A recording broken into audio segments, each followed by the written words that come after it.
We get details on prices for iPhones, new names, and major changes for existing Apple products.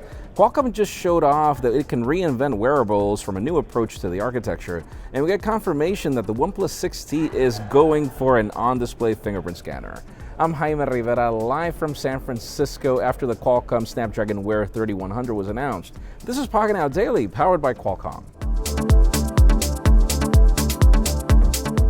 The official news today begin with this, the fact that I was part of the Qualcomm Snapdragon Wear 3100 announcement in San Francisco. There are some very interesting things being announced here. By the way, the processor is somewhere in there. There's a new co-processor inside that allows three things that are important. The first one is that OEMs can now create their own sport profiles. The fact that battery can go up to 30 days now if you only leave it in watch mode. And the reason why you would care about that is because now the new watch mode, which is the third thing, pretty much can be activated all the time because, again, it doesn't depend on the core processor that allows for Wear OS to run. We'll definitely be giving it a try and letting you know how it goes.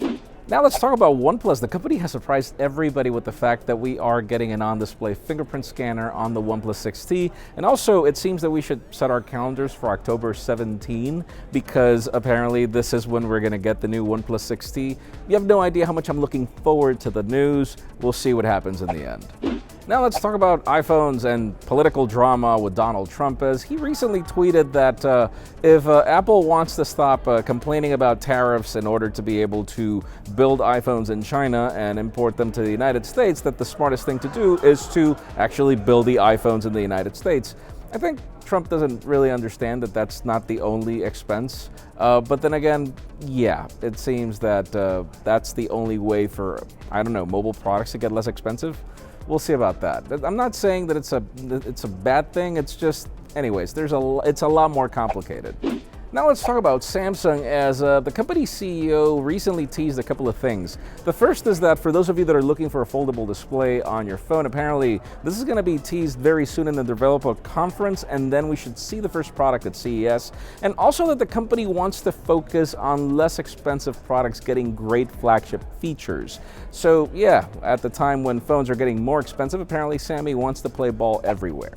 And finally, the hot news today have to do with Apple. Ming Chi Kuo teasing what to expect for iPhones. We've got some crazy price tags that start at $800 for the iPhone XC, 10C, that sounds crazy. The 10s apparently is the other name for $1,000 or more, and then obviously the 10s Plus, or whatever that thing is going to be called. But more important is what else we're getting. It seems that Apple Watches are going full ceramic, and we're so close to the event that makes sense that this could be probably happening. In addition, iPad Pro is now going full USB-C, and a 12-inch MacBook that's going to be announced that apparently is going to be a Pro. Let us know in the comments, what do you think? Is there any of these products that entices you? For me, again, it's iPad Pros. That's what I like the most, but leave us a comment down below. We'd love to know your opinion.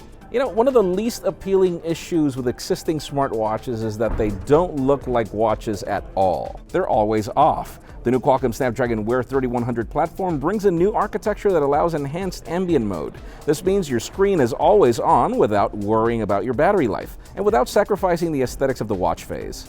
Follow the link in the description below to learn more about why it is so cool. Friends, again, if you want to get the news earlier, follow us on Pocketnow.com and subscribe to both our channels, English and Spanish, for more videos like this one. You can follow me on Twitter, Jaime_Rivera, on Instagram, and Jaime Rivera. Please give this video a thumbs up if you like what you saw. I'm Jaime Rivera. Thanks so much for watching. We'll see you tomorrow.